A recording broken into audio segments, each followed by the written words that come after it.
الحمد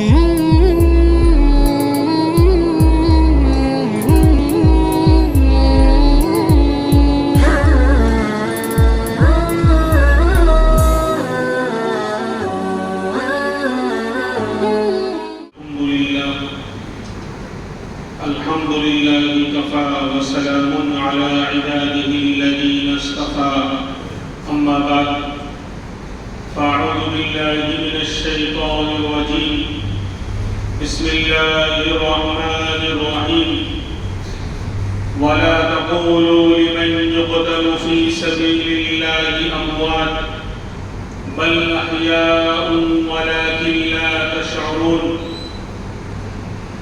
وقال النبي صلى الله عليه وسلم لوددت أن أقتل في سبيل الله ثم أحيا ثم أقتل ثم أحيا ثم أقتل أو كما قال صلى الله عليه وسلم اللهم صل على سيدنا محمد وعلى آل سيدنا محمد وبارك وسلم اللهم صل على سيدنا محمد وعلى آل سيدنا محمد وبارك وسلم اللهم صل على سيدنا محمد وعلى آل سيدنا محمد وبارك وسلم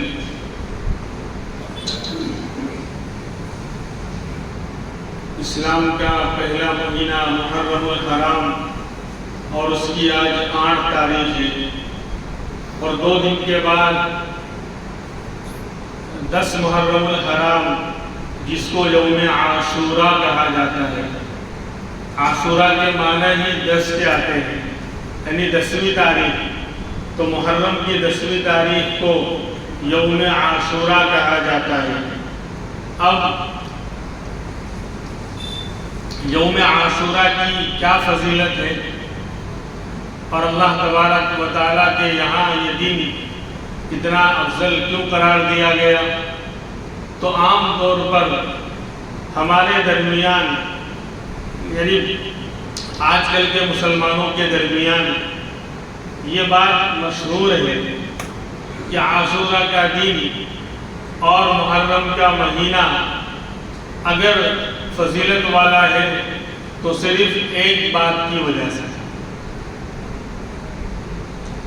محرم کے مہینے کو اور عاشوراء کے دن کو اگر کوئی فضیلت اور مقام حاصل ہے تو صرف ایک واقعہ جو پیش آیا اس کی وجہ سے، یعنی شہادت حسین رضی اللہ عنہ کی وجہ سے۔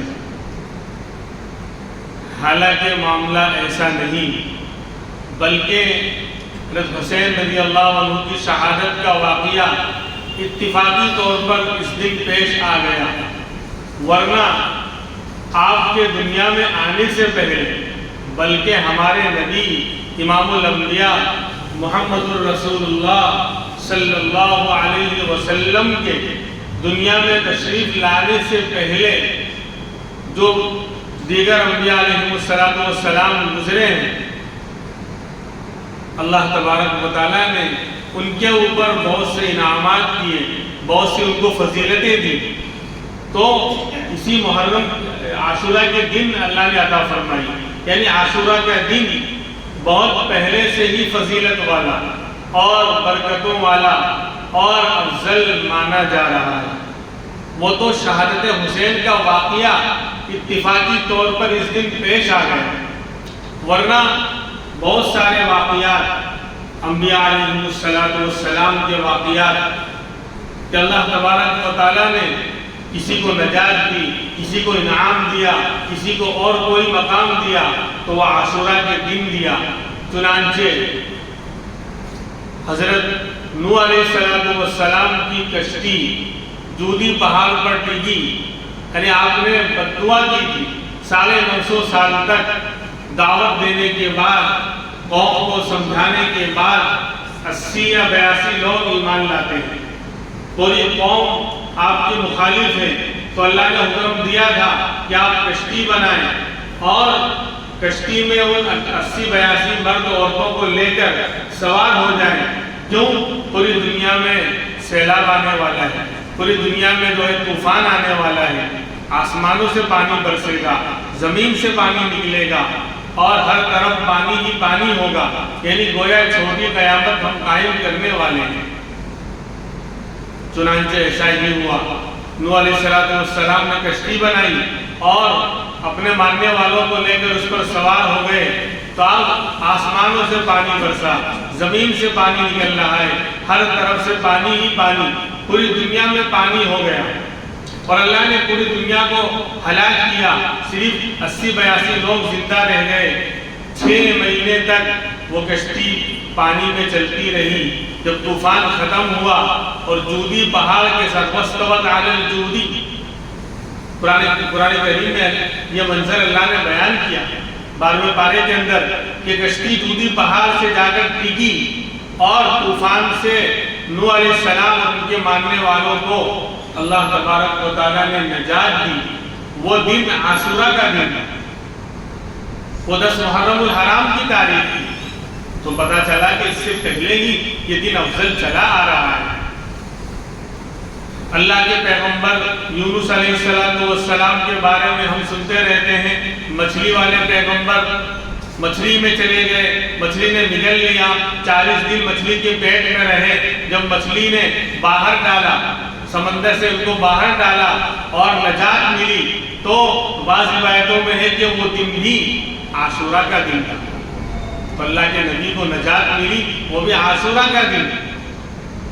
اور پھر موسیٰ علیہ السلام اور ان کی قوم بنی اسرائیل کو اللہ نے ڈوبنے سے بچا لیا، فرعون سے بچا لیا، اور فرعون اور اس کے ماننے والوں کو اللہ نے ہلاک اور برباد کر دیا.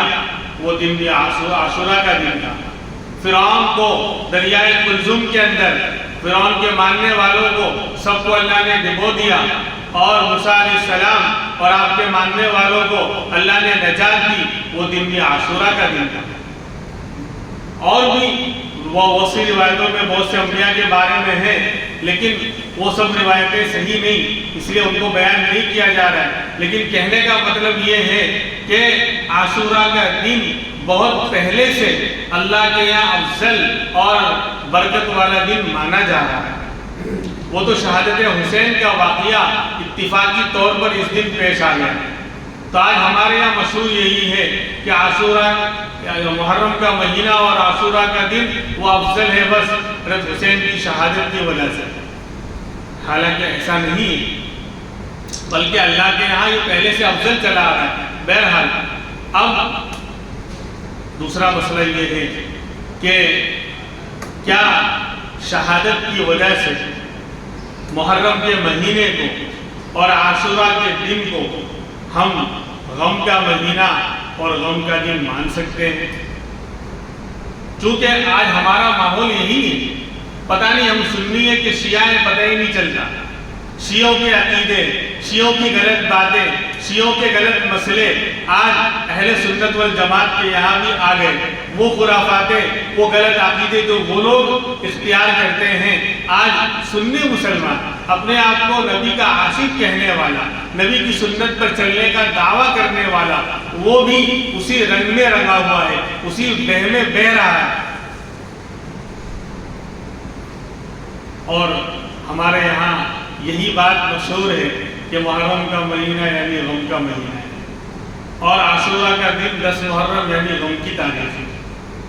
اسی لیے کوئی اس مہینے میں کوئی خوشی کا معاملہ نہیں کرتے، کوئی خوشی کا فنکشن نہیں کرتے، شادی بیاہ نہیں کرتے، کوئی اور خوشی کی تقریب منعقد نہیں کرتے. کیوں؟ یہ غم کا مہینہ ہے. سارے دنوں کو، سارے مہینوں کو پیدا کرنے والے اللہ تو دن اور مہینے میں کیا پاور آ گیا کہ وہ خود غم کا مہینہ بن جاوے اور وہ خود جو ہے غم کا دن بن جاوے.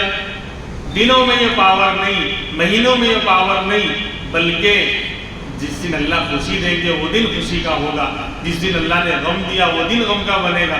مہینے اور دنوں میں یہ طاقت نہیں ہے. اور پھر شہادت کی وجہ سے غم کا مہینہ ماننا یہ تو غلط بات ہے. کیوں؟ شہادت اگر بری چیز ہوتی اور نقصان والی چیز ہوتی اور غم کی چیز ہوتی تو اس کی بنا پر شاید اس مہینے کو اور عاشوراء کے دن کو غم کا مہینہ اور دن مانا جا سکتا ہے، لیکن معاملہ ایسا نہیں۔ شہادت اب ہم پوچھیں گے، اب ہم پوچھتے ہیں کہ شہادت غم کی چیز ہے یا خوشی کی چیز ہے؟ عام مسلمان اور شیعہ تو یہ سمجھ رہے ہیں شہادت غم کی چیز ہے، اسی لیے پورا کوئی شادی بیاہ نہیں کرتا، سمجھے؟ اس مہینے کے اندر شادی بیاہ نہیں کرتے۔ ہاں، اب جو لوگ واقعی سنت پر چلنے والے ہیں وہ اس مہینے میں شادی، اور میں بتاؤں گا اس مہینے میں کس کا نکاح ہوا تھا۔ تو شہادت غم کی چیز ہے، یہ سوال پیدا ہوتا ہے۔ تو اب میں اپنی بات کیوں کہوں، خود امام الانبیاء محمد الرسول اللہ صلی اللہ علیہ وسلم کے در پر چلتے ہیں اور پیارے آقا سے پوچھتے ہیں کہ میرے نبی کیا شہادت غم کی چیز ہے، اور شہادت کی وجہ سے کسی مہینے کو غم کا مہینہ اور کسی دن کو غم کا دن قرار دیا جا سکتا ہے؟ تو میرے نبی تو خود شہادت کی تمنا کر رہے ہیں، اور اللہ کے رسول جس چیز کی تمنا کریں وہ غم کی چیز کیسے ہو سکتی ہے؟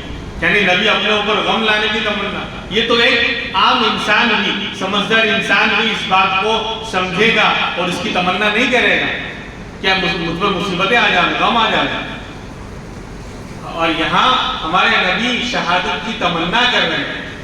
حدیث پاک میں آتا ہے لَوَدِدْتُ أَنْ أُقْتَلَ فِي سَبِيلِ اللَّهِ ثُمَّ أُحْيَا ثُمَّ أُقْتَلْ ثُمَّ أُحْيَا ثُمَّ أُقْتَلْ، تین مرتبہ آپ نے تمنا کی۔ لَوَدِدْتُ، میری چاہت یہ ہے، میری تمنا یہ ہے، أَنْ أُقْتَلَ فِي سَبِيلِ اللَّهِ، کہ میں اللہ کے راستے میں شہید کر دیا جاؤں، ثُمَّ أُحْيَا، پھر زندہ کیا جاؤں، ثُمَّ أُقْتَلْ، پھر شہید کیا جاؤں، ثُمَّ أُحْيَا، پھر زندہ کیا جاؤں، ثُمَّ أُقْتَلْ، پھر شہید کیا جاؤں۔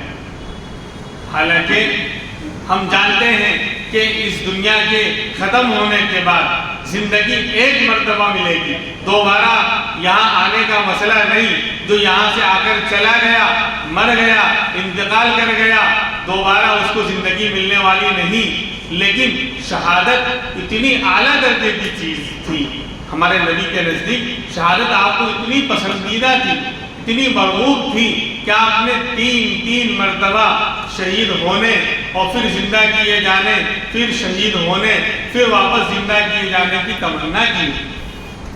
یعنی کتنا آپ کو پسند ہوگا اللہ کے راستے میں جان قربان کرنا کہ تین مرتبہ امام الانبیاء محمد الرسول اللہ کی شہادت کی تمنا کر رہے ہیں۔ تو اگر شہادت غم کی چیز ہوتی تو میرے نبی تمنا اور تین بار نہیں کرتے۔ اور پھر آگے بڑھیے، پچھلے جمعہ کا واقعہ یاد ہے، ایک محرم الحرام تھا اور اتفاق خلیفہ دوم امیر المؤمنین عمر بن خطاب رضی اللہ عنہ کی شہادت کا واقعہ ہم نے سنا، اور حضرت نے دعا مانگی تھی۔ وہ دو دعائیں یاد ہیں، اللہم ارزقنی شہادتا فی سبیلک واجعل موتی ببلد رسولک، یا اللہ تیرے راستے کی شہادت عطا فرما۔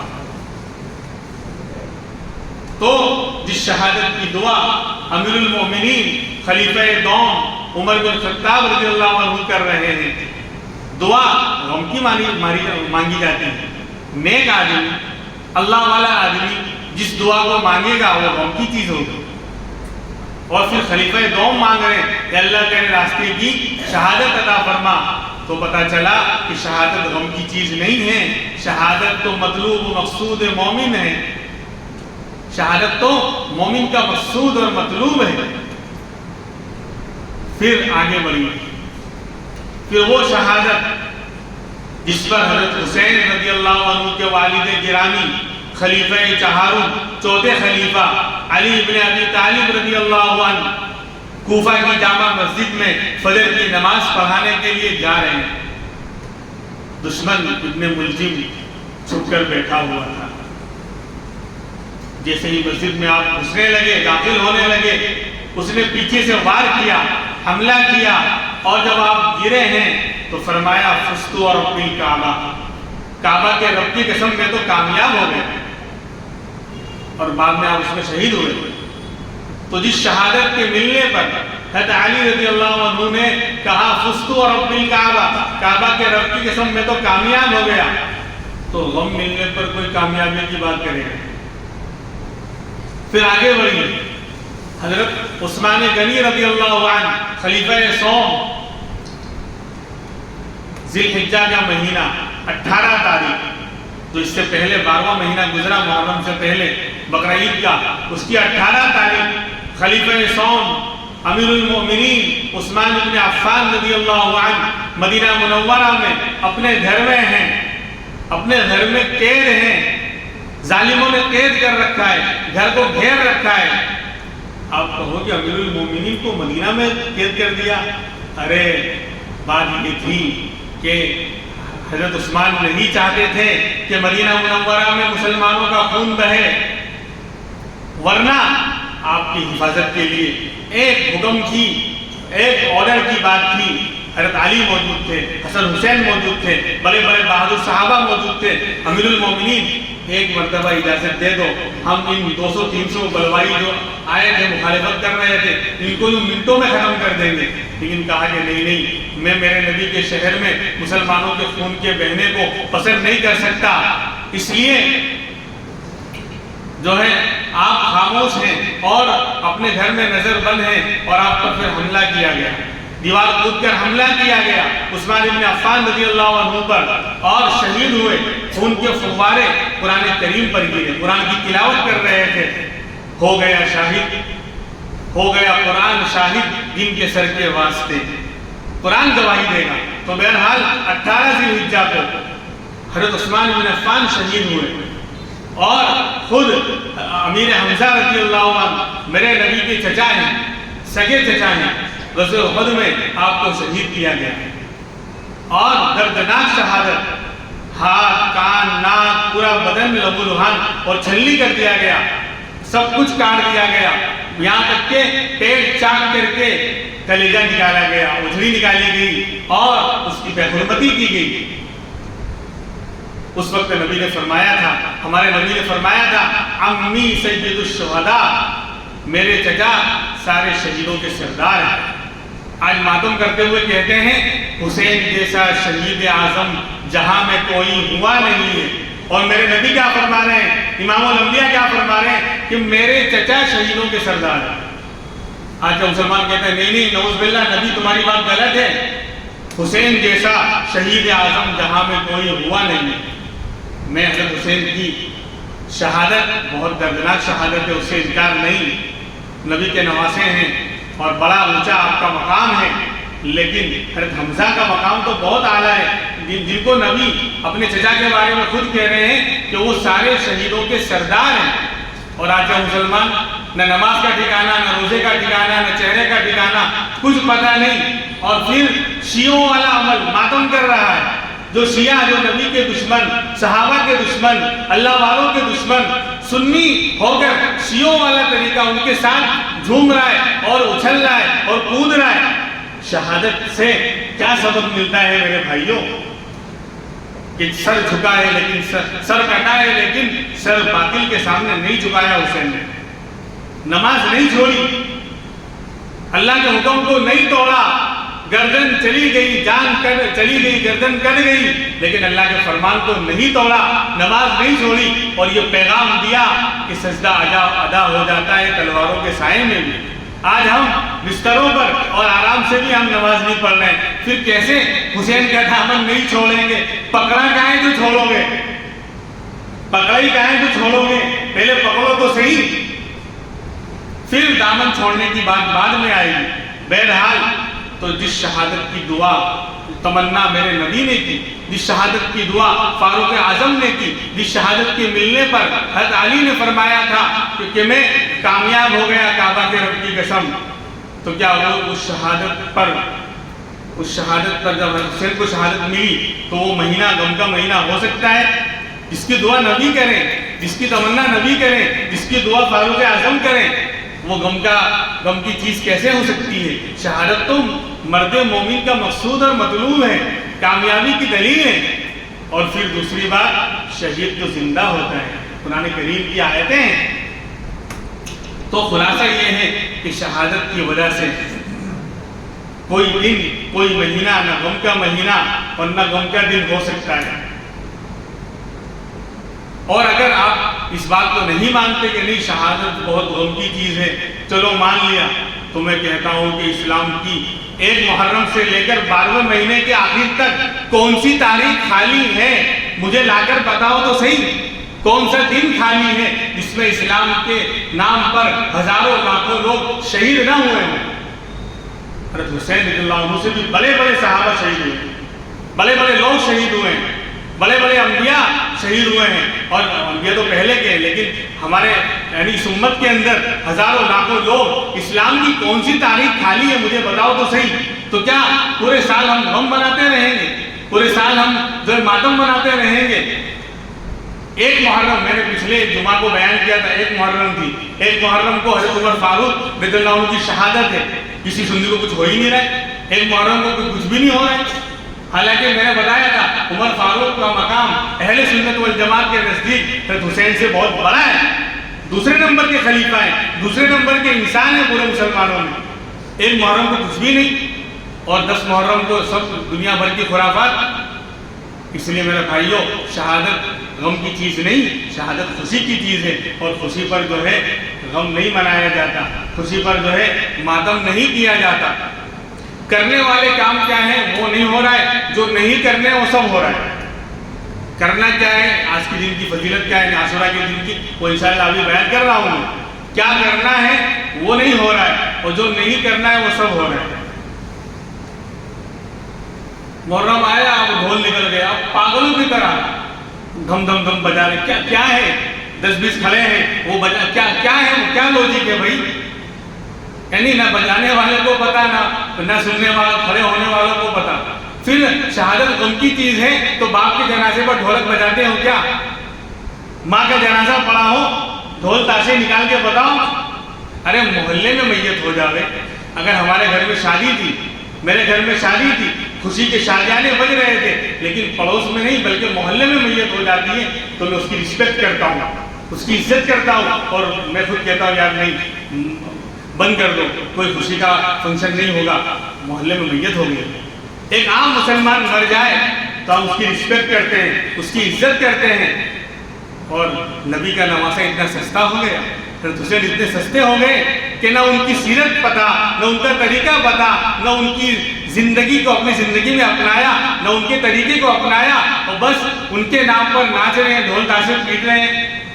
اتنا سستا ہو گیا حسین، اتنی کیا کہتے ہیں گر گئی ہے نبی کے گھرانے کی عزت، لا حول ولا قوت الا باللہ۔ یعنی الٹا معاملہ ہے، جو حق آئینہ دکھائے وہ مجرم ہے، جو سنت بتائے، صحیح طریقہ بتائے وہ نبی کا گستاخ ہے۔ تو ایسی گستاخی 1000 مرتبہ ہمیں قبول ہے۔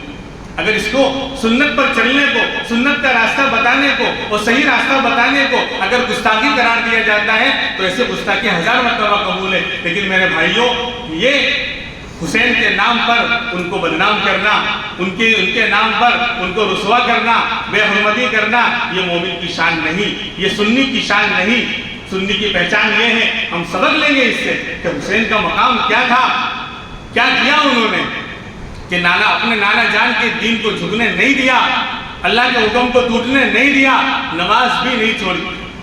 یعنی سارا گھرانہ شہید ہو گیا تھا لیکن پھر بھی نماز نہیں چھوڑی، اللہ کا حکم نہیں توڑا، اللہ کا ذکر، اللہ کا نام لینا نہیں چھوڑا۔ اور آج ہم کہاں ہیں؟ فرائض چھوڑے جا رہے ہیں اور ڈھول تاشے پیٹے جا رہے ہیں۔ اللہ سمجھنے کی توفیق دے۔ بہرحال محرم کا مہینہ یا عاشورہ کا دن نہ غم کا مہینہ ہے نہ غم کا دن ہے، اور کہتے ہیں کہ غم کا مہینہ ہے، لہذا اگر اس میں شادی کریں گے یا کوئی خوشی کا فنکشن کریں گے تو وہ سکسیس نہیں جائے گا، کامیاب نہیں ہوگا۔ یعنی اللہ میاں چاہیں گے تو بھی کچھ نہیں ہوگا۔ غیروں والی مانیتا، غیروں والا عقیدہ، وہ بھی جو ہے کسی دن کو شبھ مانتے ہیں، کسی کو اشبھ مانتے ہیں، ہے نا ان کے یہاں۔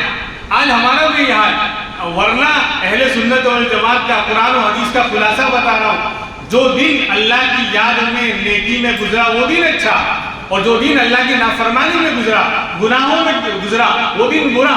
یہ ہے اسلام کی لاجک۔ ورنہ کسی کے انتقال سے اور شہادت سے کوئی دن غم کا دن اور غم کا مہینہ نہیں ہو سکتا۔ پھر کہتے ہیں کہ محرم میں یا ان غم کے دنوں میں یہ غم کا دن ہے، غم کا مہینہ ہے، اس میں شادی کریں گے تو سکسیس نہیں جائے گی۔ میں بتاؤں آپ کو کہ اس مہینے میں کس کا نکاح ہوا۔ محرم کے مہینے میں خود حضرت علی رضی اللہ عنہ اور نبی کی لاڈلی بیٹی فاطمہ الزہرا رضی اللہ عنہا کا نکاح ہوا۔ اور ان سے کون پیدا ہوئے؟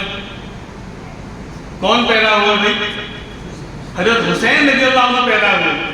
یعنی ان دونوں کی ماں باپ کا، حضرت فاطمہ حضرت علی کا نکاح محرم کے مہینے میں ہوا۔ کوئی کہہ سکتا ہے کہ نعوذ باللہ نعوذ باللہ اسی لیے ان دونوں کی شادی سکسیس نہیں ہوئی، حسین جیسا آدمی پیدا ہوا، نعوذ باللہ نعوذ باللہ۔ کوئی بول سکتا ہے یہ زبان سے، یہ شادی کر سکتا ہے؟ یعنی ان دونوں خود اللہ نے ایسی مار ماری کہ حضرت حسین ہی جن کے ذریعے پیدا ہوئے، ان دونوں کا نکاح محرم کے مہینے میں ہوا۔ 16 بیوی کی کہانی سے واقعات نہیں پیش کر رہا ہوں، سیرت کی کتابوں میں سب لکھا ہوا ہے، اور ٹینکی کی چوٹ پہ آن لائن ریکارڈ ہو رہا ہے بیان۔ جا کے دیکھ لیں، سیرت پڑھیں، حالات پڑھیں، پتہ چلے گا۔ حضرت علی رضی اللہ عنہ کا نکاح حضرت فاطمہ الزہرا جو نبی کی سب سے لاڈلی بیٹی ہیں، حضرت حسین کی والدہ ہیں، ان دونوں کا نکاح محرم کے مہینے میں ہوا۔ تو کامیاب ہوئے نہیں نکاح؟ سکسیس ہوا کہ نہیں ہوا؟ اور آگے بڑھیے، خود امام الانبیاء محبوب کبریا محمد الرسول اللہ صلی اللہ علیہ وسلم، میرے اور آپ کے آقا کا نکاح حضرت صفیہ رضی اللہ عنہا جو ہماری ماں ہیں ان سے نکاح ہوا سن 7 ہجری کے اندر محرم کے مہینے میں۔ خود نبی نے محرم کے مہینے میں 7 ہجری کے اندر محرم کے مہینے میں نکاح کیا۔ کوئی کہے گا کہ یہ سکسیس نہیں ہوا، محرم کا مہینہ نعوذ باللہ غم کا اور منحوس مہینہ ہے، لا حول ولا قوت الا باللہ۔ اس لیے یہ ذہن سے نکالیں، اس بھول بھلیا سے نکلیں۔ اگر ہم قرآن و حدیث کے ماننے والے ہیں، نبی کے عاشق ہیں، اہل سنت والجماعت کے مسلک پر چلنے والے ہیں، تو پورا سال اللہ کا مہینہ ہے، پورا سال اللہ کا ہے، پورے مہینے اللہ کے ہیں۔ کوئی غم کا دن، کوئی غم کا مہینہ، کوئی منحوس دن، کوئی منحوس مہینہ نہیں ہو سکتا۔ یہ غیروں کی لوجک ہو سکتی ہے، غیروں کے یہاں وہ کنڈلی پنڈت جی کے پاس جا کر اپنی کنڈلی دکھاتے ہیں، یہ تاریخ چیک کرواتے ہیں کہ دیکھ لو کون سا دن شبھ ہے یا کون سا اشبھ ہے۔ یہ غیروں کے یہاں ہے، ہمارا ایمان قرآن و حدیث پر ہے، اور اللہ نے کہہ دیا سارے مہینے اور سارے دن اللہ کے ہیں، تو اللہ کسی کو منحوس پیدا کرے گا؟ نہیں۔ ہمارا عمل جس دن برا ہوا وہ دن برا، ہمارا عمل جس دن اچھا بنا، ہم نے جس دن اچھا کام کیا وہ دن اچھا۔ سیدھی سی بات ہے، اگر میرا آج کا دن اللہ کی یاد میں، نمازوں میں، ذکر میں، غریب کی اور مسکین کی مدد میں گزرا، لوگوں کے اچھے کاموں میں گزرا، تو میں کہوں گا آج کا دن میرا اچھا ہے الحمدللہ۔ اور اگر آج کا دن نعوذ باللہ میں نے گناہوں میں، خرافاتوں میں اور اللہ کو ناراض کرنے والے کاموں میں گزارا، تو یہ کہا جا سکتا ہے کہ آج کا تیرا دن برا ہے۔ دن کے اندر برائی اچھائی نہیں ہے، میرے عمل اور میرے کرتوت سے برائی اچھائی آئے گی، میرے عمل سے آئے گی۔ میرا عمل اچھا تو وہ دن اچھا، میرا عمل برا تو وہ دن برا۔ اس لیے ذہن سے نکالیں۔ اور میں یہ آفر کروں گا کہ جو نوجوان جن کا نکاح نہیں ہوا ہے وہ محرم کے مہینے میں نکاح کریں۔ 2 سکسیس لوگوں کی شادی کا میں نے آپ کو مثال پیش کی ہے، واقعی اس کی برکت، اور عاشورہ کے دن کریں گے سب سے زیادہ برکت ہوگی۔ اللہ نے بڑے بڑے واقعات اس دن یعنی برکتوں کے ظاہر فرمائے ہیں۔ عاشورہ کے دن خاص 10 محرم کو ابھی میں حدیث سناؤں گا۔ اس لیے وہ لوگ جو واقعی نبی کے عاشق ہیں، میرے وہ نوجوان، وہ محرم کے مہینے میں جن کا نکاح نہیں ہوا ہے وہ محرم کے مہینے میں نکاح کریں، اور خاص کر عاشورہ کے دن نکاح کریں، پھر دیکھیں برکتیں کیسی ہوتی ہیں۔ اللہ سمجھنے کی توفیق دے۔ اور پھر کرنا کیا ہے اور وہ کیا رہا ہے۔ کرنا کیا ہے پہلے وہ سن لیں، آج بھی شاید 5-7 منٹ اوپر چلا جائے گا۔ کیونکہ آگے پھر موقع نہیں آئے گا، پھر یہ مسئلہ رہ جائے گا، کیونکہ آگے تو پھر عاشورہ کے بعد کا جمعہ آئے گا تو عاشورہ کا دن تو نکل جائے گا، پھر بیان کرنے سے کوئی فائدہ نہیں رہ جائے گا، اس لیے تھوڑا 5-10 منٹ اوپر لیا جائے گا۔ خیر، کرنا کیا ہے؟ 2 کام کرنے ہیں۔ فرمایا آپ صلی اللہ علیہ وسلم نے جب مدینہ منورہ تشریف لائے تو یہودیوں کو دیکھا کہ وہ روزہ رکھتے تھے، عاشورہ کے دن یہودی لوگ روزہ رکھتے تھے، تو آپ نے پوچھا کہ ما ھذا اليوم الذی تصومون، یارے یہ کون سا دن ہے جس میں تم روزہ رکھتے ہو؟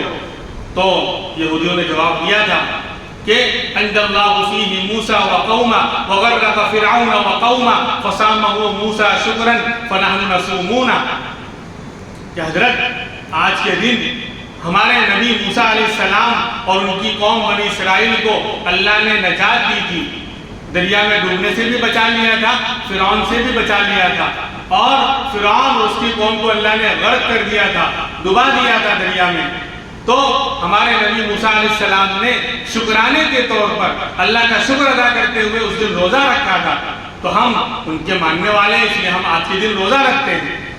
تو ہمارے نبی نے فرمایا تھا فَنَحْنُ أَحَقُّ وَأَوْلَىٰ بِمُوسَىٰ مِنْكُمْ، کہ ہم تم سے زیادہ موسیٰ علیہ السلام کی اس عمل میں اقتدا کرنے کے زیادہ حقدار ہیں، ہم زیادہ لائق ہیں کہ ہم موسیٰ علیہ السلام کی اس عمل کو اختیار کریں، لہذا آپ نے روزہ رکھنا شروع کیا۔ عاشورہ کے دن نبی نے روزہ رکھنا شروع کیا، اور ہر سال آپ عاشورہ کے دن روزہ رکھتے تھے، تو بلکہ فرمایا افضل الصیام بعد رمضان شہر اللہ المحرم، افضل روزہ رمضان کے مہینے کے بعد اگر کوئی افضل روزہ ہے تو محرم کے مہینے کا عاشورہ کے دن کا روزہ ہے، یعنی یہ اتنا افضل ہے کہ رمضان کا روزہ تو فرض ہے، اس فرض روزے کے بعد اگر کسی اور روزے کو فضیلت ہے اور مرتبہ اور مقام ہے تو وہ عاشورہ کے روزے کو، محرم کے اس روزے کو، اس لیے ہمارے نبی نے ہر سال آپ نے روزہ رکھا، صحابہ کو بھی حکم دیا کہ بھئی روزہ رکھو، لیکن آخری زندگی میں آپ نے دیکھا کہ یہ تو یہودیوں کے ساتھ مشابہت ہو رہی ہے، وہ بھی روزہ رکھتے ہیں، ہم بھی رکھ رہے ہیں۔ دیکھو نبی یہ بھی نہیں چاہتے تھے کہ عبادت میں بھی ان کی نقل ہو، ان کے ساتھ مشابہت ہو۔ آج تو ہم کھانے پینے میں، لباس میں، اور جو ہے بال کی اسٹائل میں، ہر چیز میں انگریزوں کے ہم غلام بنے ہوئے ہیں، وہ ہمارے منہ پہ تھوکنے کو تیار بھی نہیں، اتنا گھٹیا ہمیں سمجھتے ہیں، پھر بھی کسی نے بال یوں بنایا تو ہم نے بھی بنا لیا، کسی نے کپڑے یوں پہنے تو ہم نے بھی پہننا شروع کر دیا۔ نبی کی ادا پسند نہیں آتی، نبی کا چہرہ پسند نہیں آتا، اور نبی کی سنتیں آج پسند نہیں آ رہی، لیکن میرے نبی یہودیوں سے اتنے ناراض ہیں، اتنی دشمنی ہے کہ بولے عبادت کے اندر بھی نقل ان کی نہیں چلے گی۔ آج تو ہم عبادت کے علاوہ ہر چیز میں ان کی نقل مارنے کو تیار، وہ ہمیں دعوت نہیں دیتے، وہ ہمیں نہیں کہتے کہ آؤ ہماری طرح لباس پہنو، آؤ ہماری طرح جو ہے کھانا کھاؤ، آؤ ہماری طرح جو ہے چہرہ اور بال بناؤ، لیکن پھر بھی ہم ایسے غلام ہیں، ایسے غلامیت کی غار میں اور کھائی میں گرے ہوئے ہیں کہ ناک رگڑ رگڑ کر ان کی ایکٹنگ اور ان کے جو ہے چیزوں کو اختیار کرنے والے بن گئے ہیں۔ اللہ سمجھنے کی توفیق دے۔ تو جب نبی کو معلوم پڑا کہ یہودی لوگ اس دن روزہ رکھتے ہیں اور ہم بھی رکھیں گے تو ان کی مشابہت ہو رہی ہے، تو آخر میں آپ نے فرمایا تھا لئن بقیت لأصومن التاسع، کہ اگر میں آئندہ زندہ رہا تو 9ویں کا روزہ بھی رکھوں گا، اگر میں آئندہ زندہ رہا تو 9ویں کا بھی روزہ رکھوں گا، یعنی 10 کے ساتھ 9ویں کا بھی رکھوں گا۔ اور ایک اور حدیث میں فرمایا صوموا عاشوراء وخالفوا فیہ الیہود صوموا قبلہ یوما او بعدہ یوما، کہ عاشوراء کا روزہ رکھو اور اس میں یہودیوں کی مخالفت کرو۔ کیسے مخالفت ہوگی؟ کہ عاشوراء سے ایک دن پہلے کا رکھ لو ساتھ میں، یا عاشوراء کے ایک دن کے بعد کا رکھ لو، یعنی 9-10 یا 10-11، 9-10 یا 10-11 اس طرح روزہ رکھ لو۔ تو بہرحال ہمارے سامنے ایک مسئلہ تو یہ آیا کہ اس دن روزہ رکھنا یہ مستحب ہے، اور اعلیٰ درجے کی بات یہ کہ 2 دن کا بندہ روزہ رکھے، بلکہ اس سے بھی اعلیٰ میں کہتا ہوں 3 دن کا رکھے۔ آپ نے تمنا ظاہر کی نا کہ سومو قبلہ یومن او بعدہ یومن، اس سے یہ مسئلہ نکلا کہ 9، 10، 11 اگر کسی کو بہت اللہ نے توفیق دی ہے، اعلیٰ درجے کی بات یہ 3 دن کا رکھ لے کوئی حرج نہیں، 3 دن کا بھی رکھ لے تو کوئی حرج نہیں، ورنہ 2 دن کا رکھے، ورنہ 2 دن کا رکھے، 9، 10 یا 10، 11، یعنی کل 9 تاریخ ہے، سنیچر اتوار یا اتوار پیر، یہ 2 دن۔ اور اگر کوئی کہتا ہے کہ میں ایک ہی دن کا رکھوں گا اور یا اٹھا نہیں گیا، جسے اب ایک ہی دن رہ گیا ہے، ایک دن کا رکھوں، اس کی بھی گنجائش ہے کہ صرف عاشورہ کا بھی آخری درجے کی بات ہے، آخری درجے کی بات ہے کہ کم سے کم عاشورہ کا ہی رکھ لے 10 محرم کا۔ اب آپ کہو گے کہ مشابہت نہیں رہی، ان لوگوں کو پتہ ہی نہیں ہے، وہ اس زمانے کی یہودی تھے، اب یہ لوگ اسلام کے خلاف خالی بھیجا ماری کرنے میں لگے ہوئے ہیں، ان کو نہ محرم کا پتہ ہے نہ عاشورہ کے دن کا پتہ ہے، اس لیے اب وہ مشابہت نہیں رہی۔ اب فتویٰ یہی ہے کہ اگر ایک دن کا بھی کوئی رکھ لے گا تو ان کے ساتھ مشابہت اس مسئلے میں نہیں آنے والی، بات سمجھ آ رہی ہے؟ پہلے جو یہودی تھے وہ سب چیزوں کو یاد رکھتے تھے اور عمل کرتے تھے، اب تو اکثر جو یہ مشرک اور کافر ہوتے جا رہے ہیں، اپنے نبی کی باتوں کو بھی یاد نہیں رکھتے، کتاب کی باتوں کو بھی یاد نہیں رکھتے، نہ عمل ہے ان کا، نہ ان کو یاد ہے کچھ، اس لیے اب مشابہت نہیں رہی، اس لیے ایک دن کا بھی روزہ رکھا جا سکتا ہے، 3 دن، 2 دن یا لاسٹ میں 1 دن، تو ایک مسئلہ روزہ رکھنے کا ہے، یہ کرنے والے کام۔ دوسرا کیا ہے، حدیث پاک میں آتا ہے، اچھا فضیلت کیا ہے؟ تو سئل رسول اللہ صلی اللہ علیہ وسلم عن صیام عاشوراء فقال کفارۃ سنۃ، آپ سے پوچھا گیا یا رسول اللہ عاشوراء کے دن کے روزے کے بارے میں فضیلت کیا ہے؟ تو فرمایا کفارۃ سنۃ، 1 سال کے روزے کے 1 سال کے گناہ معاف ہوں گے، 1 دن کا روزہ 1 سال کے گناہ معاف کروائے گا، یہ فضیلت۔ اچھا دوسرا کام کیا؟ یہ تو ہوا روزہ رکھنا، اگر اللہ ہمت دے، موقع دے، الحمدللہ موسم بھی ٹھیک ہو گیا ہے، اتنی گرمی بھی نہیں ہے، دن بڑا ہے تو فضیلت بھی انشاءاللہ بڑی ملے گی، لیکن موسم تو الحمدللہ اچھا ہے، پتہ ہی نہیں چلے گا، اس لیے کوشش کرنی چاہیے۔ تینوں آپشن ہیں، اعلیٰ کر رہے ہیں 3، نہیں تو 2، نہیں تو یو کین گو اونلی 1، ایک کی طرف بھی جا سکتے ہیں۔ خیر ایک کام نہیں، دوسرا کام حدیث پاک میں آتا ہے، وقال النبی صلی اللہ علیہ وسلم من وسع علی اہلہ فی یوم عاشوراء اوسع اللہ علیہ سائر سنتہ او سنتہ کلہا او کما قال صلی اللہ علیہ وسلم، جس نے اپنے گھر والوں پر عاشوراء کے دن محرم کی 10 تاریخ کو جس نے اپنے گھر والوں پر کھلانے پلانے میں خوب وسعت کی، دل کھول کر ان کو اچھا کھلایا، اچھے کھانے پینے کا ان کا انتظام کیا، تو اللہ پورے سال اس کی روزی میں برکت دیں گے۔ بولے یہ تو اپنے کام کی، یہ اپنے کام کی، وہ والی تھوڑی مشکل تھی، لیکن یہ تو یہ حدیث پاک ہے کہ جس نے عاشوراء کے دن 10 محرم کو اپنے گھر والوں بولے روزی ملے یوں تو کھیتی کرے کیوں، تو یہ بولے دونوں ہاتھ میں لڈو ہیں کہ جس نے اپنے گھر والوں پر کھانا کھلانے اور پلانے میں خوب دل کھول کر کھلایا آج کے دن اچھا کھلایا، اچھا، تو اللہ پورے سال اس کی روزی میں وسعت کریں گے، برکت دیں گے، اور یہ فضیلت جو ہے معتبر ہے۔ اس لیے اگر کسی کو دوسرا کام کرنا ہے تو یہ کام یا اچھا کھائے کھلائے، لیکن محلے میں چندہ کر کے جو ہے خرافاتیں کرنے کے لیے وہ الگ مسئلہ ہے، کہے گا شربت کا چندہ دے دو، کیوں شیعہ لوگ کیا کہتے ہیں جو ہمارے شہداء شہید ہوئے ہیں وہ پیاسے مرے تھے، یہ کوئی چیز نہیں ہے۔ تو یہ 2 کام صرف کرنے ہیں، روزہ رکھنا ہے اور گھر والوں پر خوب دل کھول کے خرچ کرنا ہے، اللہ جو ہے اس کا خوب انشاءاللہ برکت دے گا۔ اب جو نہیں ہو رہا ہے وہ سب ہو رہا ہے، بس 5-7 منٹ۔ قرآن میں اللہ نے فرمایا اتعبدون ما تنحتون، کیا تم اس کی عبادت کرو گے جس کو تم نے اپنے ہاتھوں سے تراش کر بنایا ہے؟ وہ بتوں کو تراش کر بناتے تھے، مورتیاں بناتے تھے کفار مکہ، اس کے سامنے سجدہ کرتے تھے۔ آج تعزیہ میں کیا ہو رہا ہے؟ میں ہی نہیں کہہ رہا ہوں کافر ہو گئے، لیکن عمل دیکھنے میں مشابہت ہے یا نہیں؟ آپ مجھے بتاؤ،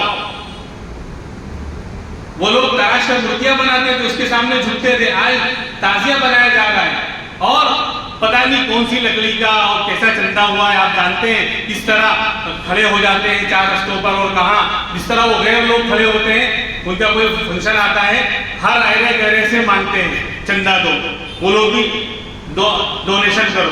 تو آج ہمارے مسلمان وہ طریقہ اختیار کر رہے ہیں، کس کا پیسہ حلال ہے حرام ہے وہ الگ مسئلہ ہے. پھر لایا، پھر اس سے جو ہے تعزیہ بنایا. اب اس کے سامنے پشت نہیں کرتے، یوں الٹا چلے گی. مسجد کی طرف پشت کر رہا ہے، نماز پڑھنے نہیں آ رہا ہے، اللہ کے گھر کی بے حرمتی کر رہا ہے، اس سے کچھ نہیں. دن میں 5 مرتبہ بڑے فرائض کو چھوڑ رہا ہے. ایمان کے بعد سب سے بڑا فرض نماز ہے، اس کی بے حرمتی کر رہا ہے، اللہ کے گھر کی بے حرمتی کر رہا ہے، اس کی طرف پشت کر کے بیٹھا ہوا ہے. لیکن تعزیے کے سامنے جو پتہ نہیں حلال کا ہے بنا ہوا ہے کہ حرام کا بنا ہوا ہے. پھر اندر کاغذ لگے ہوئے ہیں، گندی تصویریں بھی ہوتے ہیں، اخبار کے کاغذ ہوتے ہیں، پتہ نہیں کیا ہوتا ہے. اس کے سامنے ہی کھڑے ہوں گے، الٹا چلیں گے. دیکھا نا، اس کے اوپر عرضیہ اور منتیں لٹکائیں گے. اور وہ شخص بھی کھڑے ہوگا ان کی نیاز چڑھانے کے لیے جو پتہ نہیں نہا کر کے آیا کہ نہیں آیا، غسل کا طریقہ بھی معلوم کہ نہیں معلوم، نماز زندگی میں پڑھا کہ نہیں پڑھا، اللہ ہی بہتر جانے. پھر پورے محلے اور عورتیں زیادہ اس بارے میں آگے. یعنی جو بیچارہ نماز پڑھ رہا ہے، اللہ والا ہے، اس کے ہاتھوں میں اس کی دعاؤں میں کوئی برکت نہیں. لیکن جو کبھی ڈھنگ سے نہایا نہیں، پوچھو کلمہ بھی اللہ معاف کرے، میں کسی پر الزام نہیں لگا رہا، عام حالت بیان کر رہا ہوں. کسی خاص آدمی کی بات، عام حالت یہی ہے میرے بھائیوں. امت خرافاتوں میں ڈوبی ہوئی ہے. وہ دھونی جو دے رہا ہے اس کو پوچھو بھائی کلمہ معلوم، غسل کے فرائض معلوم، نماز کے فرائض معلوم، کچھ نہیں معلوم. اس میں برکت آ گئی، وہاں پرچیاں لٹکائیں گے، نظر و نیاز چڑھائیں گے. یعنی آپ فوٹو کھینچ کر لے جاؤ، وہ فوٹو اور مندر پر چڑھے ہوئے چڑھاوے کا فوٹو سیم نظر آئے گا. وہاں بھی ناریل اور مٹھائی اور پتہ نہیں کیا کیا، یہاں بھی یہی. تو وہی قرآن کہہ رہا ہے تعبدون ما تنحتون، کیا تم اس کی عبادت کرو گے جس کو تم نے خود اپنے ہاتھوں سے بنایا ہے؟ تو وہ عبادت ہی کا تو پہلو ہے. پھر کیا کہتے ہیں کہ تم کو نہیں معلوم اس میں حضرت حسین تشریف لاتے ہیں. لا حول ولا قوت الا باللہ. توہین کرنے کے لیے اور ذلیل کرنے کے لیے اور بے ادبی کرنے کے لیے نبی کا نواسہ ہی ملا، کوئی اور ملا نہیں. وہ کیوں آئیں گے؟ شہداء کی روحیں جنتوں کے مزے لوٹ رہی ہیں. میرے نبی تو کہہ رہے ہیں کہ شہید کی روح پرندوں کے جسم میں داخل ہو کر جنت کی سیر کرتی ہے. 16 بجے کی کہانی نہیں، حدیث سنا رہا ہوں، 2:30 بج جائے گا بھی اگر الفاظ بیان کرنے چلوں گا تو، شارٹ کٹ سے گزر رہا ہوں. پرندوں کے یعنی کوٹوں میں اور ان کے جسم میں داخل ہو کر جنت کی سیر کر رہی ہیں. کون؟ شہیدوں کی روحیں. وہ دنیا میں کیوں آئیں گی؟ اس سڑی دنیا میں، اس بے برکتی دنیا میں، اس خرافات والی دنیا میں، اور پھر جہاں عورتوں کا مجمع ہو، الٹی سیدھی کیا کہتے ہیں حرکتیں ہو رہی ہوں، وہاں حضرت حسین تشریف لائیں گے. اس کو پھر کہتے ہیں کہ اس کو نسبت لگ گئی ہے، اس تعزیے کو نسبت لگ گیا حضرت حسین سے، اس کا تعلق ہو گیا حضرت حسین سے. میں کہوں گا 14 سال کے بعد کا بنا ہوا تعزیہ لکڑی اور جو بھی لگا ہوا ہے، اس کو حضرت حسین سے کیا تعلق، کیا نسبت؟ اگر نسبت سچی ہوتی، حضرت حسین کی کوئی ٹوپی ہوتی ان کے سر مبارک کی، ان کی کوئی پگڑی اور کیا کہتے ہیں کیا عمامہ ہوتا، یا ان کی لاٹھی اور لکڑی ہوتی، یا ان کی چپل مبارک ہوتی، اس کو ہم سر پر رکھتے. لیکن نسبت سچی ہوتی کہ واقعی انہی کی ہوتی، ان کا کپڑا ہوتا، ان کا رومال ہوتا، ان کی ٹوپی ہوتی کہ یہ حسین کی ٹوپی ہے انہوں نے پہنی تھی، تو اس کو ہم سر پر رکھتے، آنکھوں پر رکھتے. لیکن 14 سال کے بعد بنے ہوئے پتہ نہیں کیسی کمائی کے تعزیے کو ان سے کیا نسبت؟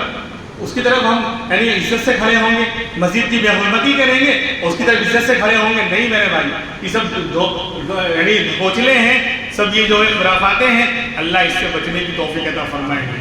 وہاں کھڑے بھی نہ ہوں، اپنی جان مال وقت کو بچائیں. ہمارا وقت، ہماری جان، ہمارا مال سب قیمتی ہے. کھڑے ہونا بھی یاد کریں، یہ دن شہادت کا دن ہے. کیوں شہید ہوئے، کیا کرنا چاہیے، کیا نہیں کرنا چاہیے. خرافاتوں میں اپنے آپ کو نہ لگائیں. اپنا مال، ہاں لاکھوں کروڑ روپے ضائع ہو جاتے ہیں. کروڑ روپے اگر یہ پیسے بچ جائیں نا، احمد آباد میں ہر سال نیا ہاسپٹل بنے، احمد آباد میں ایک نئی یونیورسٹی اور کالج بنے، غریبوں مسکینوں کے لیے کروڑ روپے دان ہو جانے، اور کوئی بیچارہ محتاج نہ رہے. لیکن خرافاتوں میں خرچ کرنے کے لیے ہمارے پاس کروڑ روپے، خالی آپ جائزہ لیں گے کہ کروڑ روپے یوں ضائع ہو جاتے ہیں. وہی پیسے اگر ہر سال، ایک سال محرم نہیں منایا، وہ پیسے جمع کر کے ہر سال دواخانہ، ہر سال جو ہے بڑا ہاسپٹل، ہر سال جو ہے کالج، ہر سال جو ہے غریبوں کے لیے شادیوں کا انتظام، پتہ نہیں کیا کیا ہم کر سکتے ہیں. ہم روتے ہیں نا ہمارے پاس یہ نہیں ہے، یوں نہیں ہے. تو یہ امت حقیقت روایات میں کھو گئی، یہ امت خرافات میں کھو گئی. اللہ ہمیں سمجھ کی توفیق عطا فرمائے. اب 2 منٹ ایک اعلان ہے. ماشاءاللہ ہم لوگ ٹھنڈک میں رہتے ہیں، ہر 2 مہینے کے بعد یہ اعلان ہوتا ہے کہ لائٹ کی بل کا مسئلہ ہے، جلدی سے بتا دیں. تقریباً جو ہے بس آنے والا ہے 25,000 کے قریب.